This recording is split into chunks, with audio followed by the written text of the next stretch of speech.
Ever heard of a company's financial guardian? Protecting assets, right. Yeah, but no, not talking about some dude in a superhero cape. Okay, I'm intrigued. I'm talking about the corporate treasurer. Ah, got it.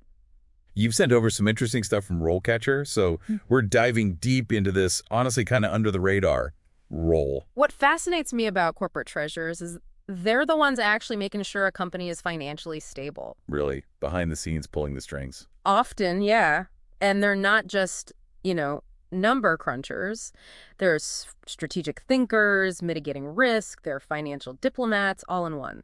Okay, so less spreadsheets, more high-stakes chess game then. Exactly. So walk me through it. What are some things a corporate treasurer does day to day? They're the ones crafting the financial roadmap for the whole company. Wow, the whole thing. Yeah, we're talking setting the policies that dictate how a company invests, manages its debt, and just making sure there's enough cash to, keep the lights on.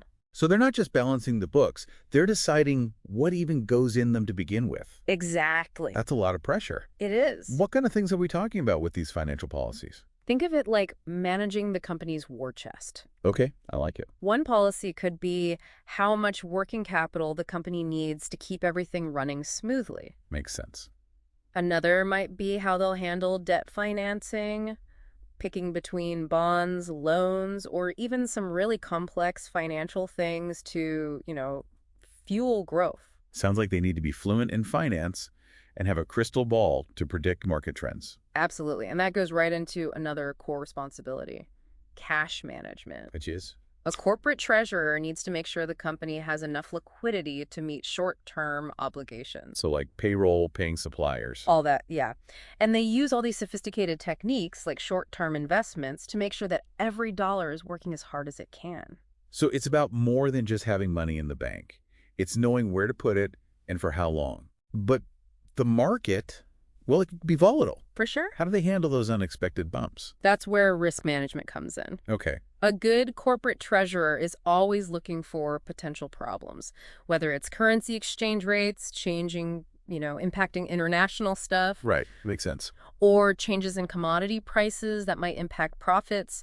Their job is to figure out how to reduce those risks. So they're playing 3D chess with the company's finances, always thinking multiple steps ahead. Yeah, that's a good way to put it. But it can't all be number crunching in a silo, right? There's got to be a human element. You're right. A key part of the job is building and maintaining relationships. Interesting. They're the connection between the company and financial institutions. So banks, rating agencies, investors. Oh, I see. They negotiate loan terms, manage credit lines, and make sure the company has a good financial reputation. So they need to be charismatic negotiators as much as they are financial wizards. Exactly. Imagine trying to get a good interest rate on a big loan or getting investors to back a new project. Right. High stakes. It all depends on building trust and explaining the company's financial health and vision. That makes sense. So we've established that corporate treasurers are like the financial wizards of a company. But what does it actually take to become one? It's definitely not magic, although it might feel like that sometimes. Right. So no magic wands. But do you need to be some kind of Wall Street whiz kid? Well, a strong educational background is important, that's for sure. So we're talking about those fancy degrees from Ivy League schools. It can be, but it's not just about the name on the diploma. You're right. A lot of aspiring corporate treasurers come from traditional fields like finance, accounting, economics, that sort of thing. Makes sense. Those seem like pretty standard paths for anyone looking to get into the finance world. They are, but it's getting more interesting now. We're seeing more and more corporate treasurers who came from more specialized areas like risk management or even international business. So having a broader perspective beyond just the numbers can be a real advantage. Absolutely. Remember, a corporate treasurer needs a whole range of skills. Okay, like what?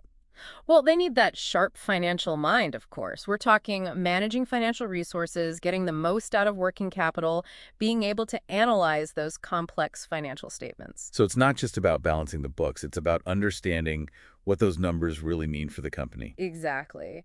And being able to think critically, looking at market trends, assessing potential risks, and then making those really tough financial decisions. Often with very little to go on, I imagine. Sometimes, yes. That's a lot of pressure. Sounds like they need nerves of steel just as much as they need that financial know-how. You're right. Being able to make good judgments and decisions, especially under pressure, is critical in this role. Can you give me an example? Sure, imagine a corporate treasurer needs to decide whether or not to take on more debt to fund a new project, Right, big decision. knowing it could be a game changer or a huge mistake. And those decisions impact the entire company, right? Absolutely, which is why communication and people skills are so important in this role. They're constantly interacting with banks, investors, even people within the company, explaining these really complex financial concepts. So they need to be able to speak finance and human. Exactly.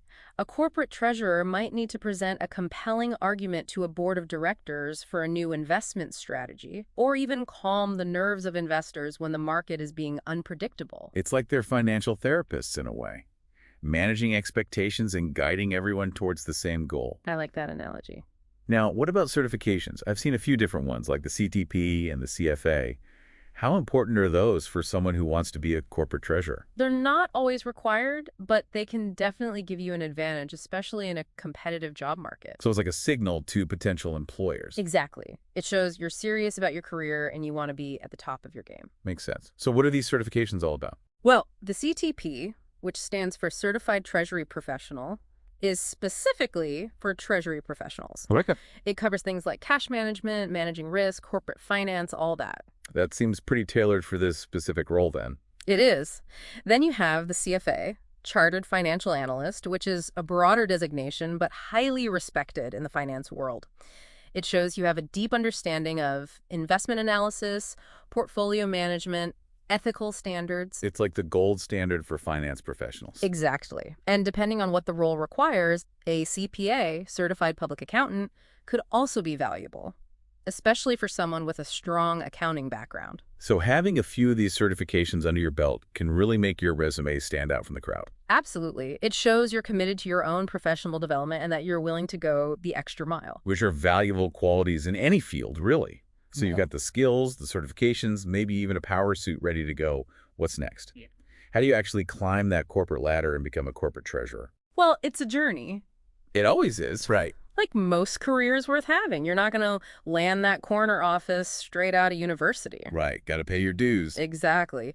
Most corporate treasurers start in entry-level positions, like a treasury analyst, maybe an assistant. Learning the ropes from the ground up.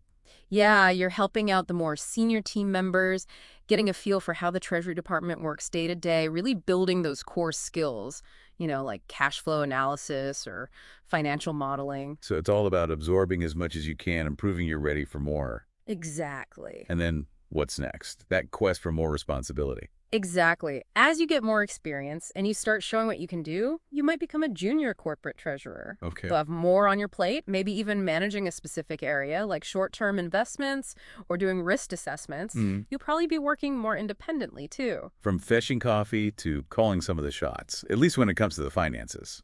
Right. It's where you really start to hone those analytical and problem-solving skills, getting comfortable making decisions that have a real impact. It's got to feel good. So that's a pretty pivotal stage then for showing leadership and strategic thinking. It is. Okay. So if all goes well, what's next?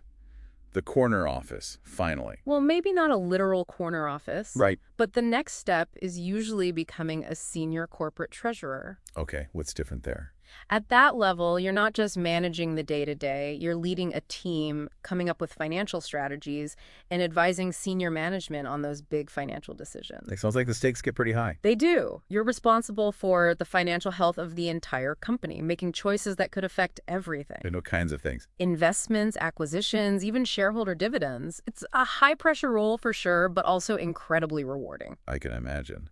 Now, for those with even bigger ambitions, could someone move from a corporate treasurer role to, say, a CFO position? Or even CEO? Absolutely. The experience you gain as a corporate treasurer is so valuable, and not just in the finance department. How so? You get to see how the whole business works, you build relationships with all the important people, and you learn how financial decisions affect every single part of the company. So it's not a dead end at all, really more of a launch pad. That's a great way to put it. It's like a highway with exits leading to all these exciting possibilities. Love that analogy.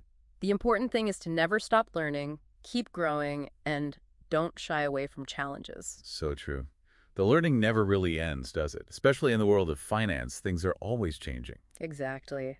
A good corporate treasurer is always up to date on the latest financial regulations, they're learning about new technologies, and they're always expanding their network. It's all connected.